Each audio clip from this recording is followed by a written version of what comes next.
Hola, en nuestro encuentro con Jesús hoy vamos a hablar del Evangelio de San Lucas y a su vez vamos a ver cómo se relaciona San Lucas con San Pablo.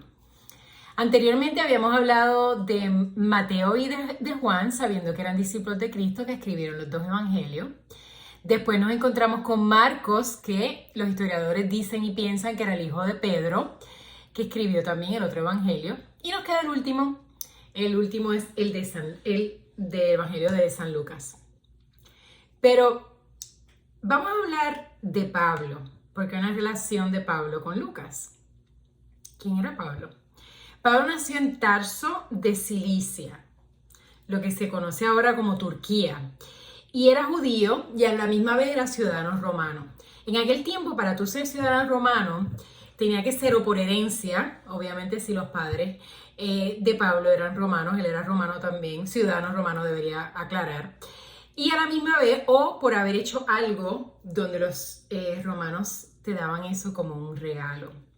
Podemos entender que al Pablo haber sido ciudadano romano, sabemos también que los padres eran adinerados, de clase alta, con mucha educación y conocidos. Tenían, políticamente tenían conexiones. ¿Qué pasa? Pablo está, como les dije, viviendo por allá, por lo que conocemos ahora como Turquía, y sus padres quieren que él tenga la mejor educación y que obviamente las raíces judías de ellos hacen que los padres lo envíen a Jerusalén para que estudie con uno de los grandes rabinos en aquel momento, que era Gamaliel. Interesante que obviamente Pablo va a Jerusalén y en este es el momento en donde estamos viendo en la historia cuando capturan a Jesús, cuando Jesús resucita, cuando los discípulos comienzan a evangelizar y a ser verdaderamente discípulos, ¿verdad? Discípulos no, perdón, apóstoles. ¿Qué pasa? Pablo lo toma personal porque él ama su religión, bien, obviamente, bien defensor, él lo ve como que él tiene que ser el defensor de su religión judía y comienza a perseguir a los cristianos, a perseguirlos, y por las conexiones que Pablo tiene, él consigue que los romanos en esa área le den a él como un decreto para que él pueda ir a diferentes sitios a obviamente hacerle daño a los cristianos, a crucificarlo, a matarlo, a perseguirlo. Se da el camino Pablo en Damasco, está buscando donde hay más cristianos porque estos se han ido diversificando en la área, y vamos a leer lo que dice Pablo que pasa, qué le pasa a él.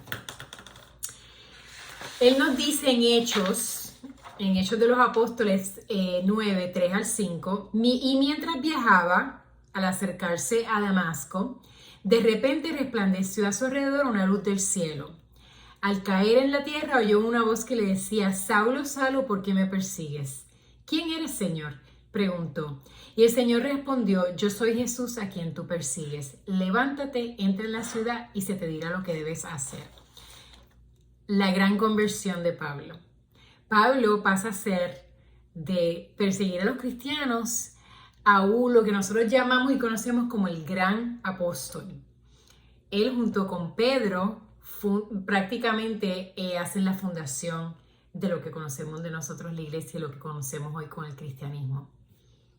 Pablo tiene esa conversión. ¿Qué pito toca Lucas? ¿Qué está pasando? ¿Quién es Lucas?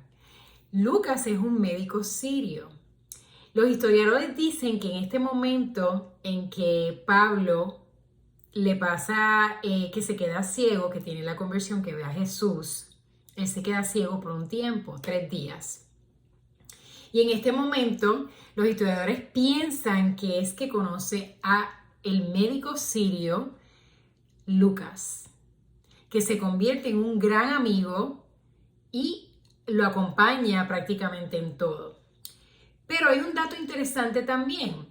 Hay historiadores que también dicen que este médico sirio, que sí ayuda obviamente a Pablo en varias ocasiones y médicamente, es una persona que también ha sido enviada por familiares o personas obviamente de familiares de Pablo, para que lo cuidaran y para que le diera para que le explicara qué era lo que le estaba pasando a él.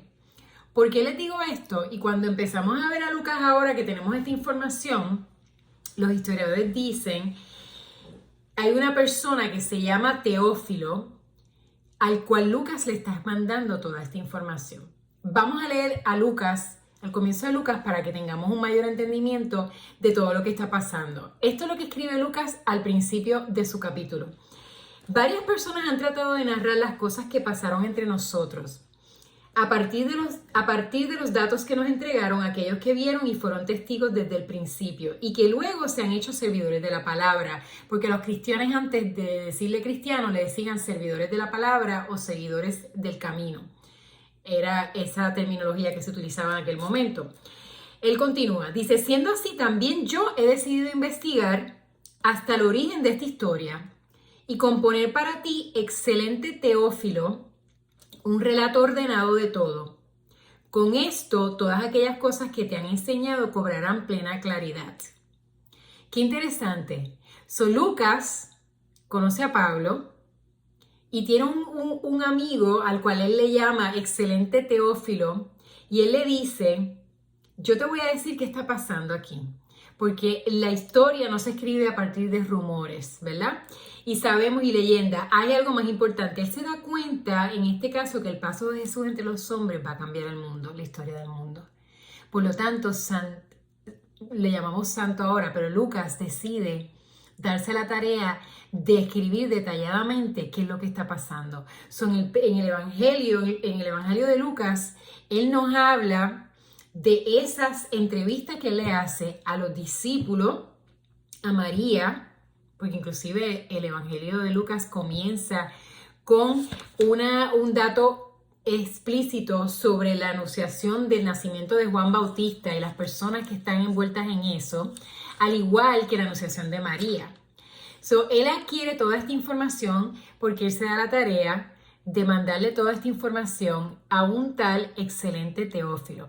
Los historiadores dicen también que para que Lucas se refiera como excelente Teófilo a esta persona, a este personaje que no tenemos, ¿verdad? 100% garantizado de quién es él, al utilizar la palabra excelente Teófilo, ellos entienden que esta persona tenía que ser una persona que estaba envuelta con leyes, abogado, juez, por la forma en que también Lucas escribe, porque Lucas está darle todos los adjetivos y como médico al fin, detalles que tiene que darle para que él tenga una mejor visión de todo lo que está pasando. Algunos historiadores piensan que Lucas fue enviado de nuevo por los familiares para que estuviera dejándole saber a ellos qué era lo que estaba pasando y si tenía que defenderlo en caso de alguna acusación seria contra los romanos o con los mismos judíos, porque para ellos, para la familia, era bien importante estar bien tanto con los judíos como los romanos, por lo que ya hablamos, que eran ciudadanos romanos y porque estaban bien envueltos con los fariseos y con la clase alta de la sociedad. Por lo tanto, Lucas se convierte en un personaje súper interesante y le agradecemos a Lucas que haya escrito todos los detalles que él escribió para este gran, excelente Teófilo, que en la historia le agradecemos a él que tenga esa curiosidad por saber qué era lo que estaba haciendo Pablo. ¿Ves? Esto es un cuento que yo digo es súper interesante porque todo tiene una razón de ser. Todo tiene una razón de ser. Sabemos que Lucas escribe también el Hecho de los Apóstoles. Aparte del Evangelio de Lucas, escribe el Hecho de los Apóstoles donde cuenta, ya él ha sido convertido. Y sabemos que Lucas es un pagano que se convierte en cristiano y que a la misma vez está caminando junto con todas las misiones que hace, o muchas de las misiones que hace Pablo. Interesante ver también que Lucas en su evangelio habla mucho de los discípulos, de las mujeres discípulos de Cristo.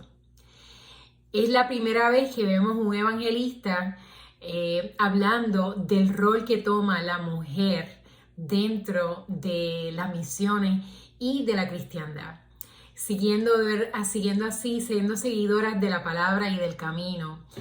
Y le aplaudo a Lucas por traer a esto. Obviamente sabemos que al ser pagano, la relación entre hombre y mujer es diferente, ya que los judíos son más estrictos con relación a tener a mujeres alrededor y hacerlas a ellas partes de esta comunidad.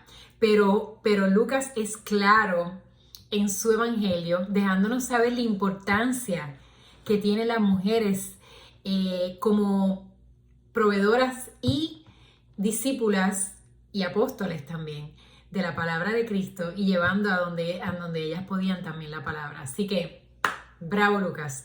Solo estamos contentos con Lucas por eso. Ok, otra cosa interesantísima también, que cuando escribió su evangelio, que fue como en el año 70, él utiliza él habla mucho con los discípulos y habla específicamente de los milagros de Jesús, que eso es bien importante.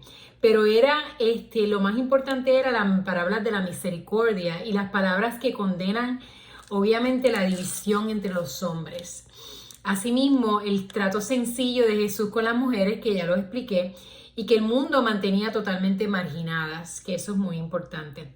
La fuerza que reconcilia a los hombres con Dios, Lucas nos habla de eso, y a los hombres entre sí. Todas estas parábolas, todos estos, estos detalles históricos que nos da Lucas, nos da a nosotros y nos transforma a ese momento. Unidas a Pablo, a la transformación y la conversión de él, que sí se convirtió en el gran apóstol, como lo llamamos nosotros, por ser lo que llamaríamos hoy un doctor en la iglesia, un doctor de la fe, al darnos todos esos escritos que hacen parte hoy de nuestro Nuevo Testamento y de la Gran Biblia. Le agradecemos a estas personas, a estos personajes, al gran excelente Teófilo, quien quiera que sea, por haber tenido la curiosidad de conocer un poquito más. Y hoy tenemos nosotros un relato bien específico y podemos verdaderamente vivir lo que los discípulos, lo que el apóstol y todos ellos vivieron a través de estos tiempos. El gran San Lucas muere a los 84 años, según dice la historia, los historiadores, en un pueblito en Grecia que se llama Beocia. Nunca he escuchado de él. Y los restos de él estaban antes en Constantinopla, lo que se conoce como Istambul ahora, pero cuando hubo la guerra con los musulmanes, se movieron esos restos a Padua para proteger al gran San Lucas sus restos. Hace poco investigaron estos restos, lo exhumieron, es que se dice, y lo estudiaron y se dieron cuenta de que sí, que era un hombre que vivió hace 2000 años atrás, tenía una edad probablemente de 84 años y que fue, obviamente en este caso se decía que fue martirizado también, como le hicieron a la mayoría de los perseguidores de Cristo en la época de Herodes o de Nerón, uno de esos dos. Siempre me confundo con esos dos. Bueno, los dejo con esta información.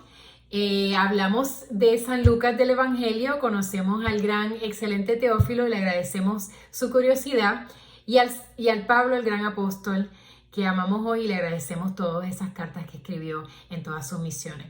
Nos vemos en la próxima. Que tengan un lindo día.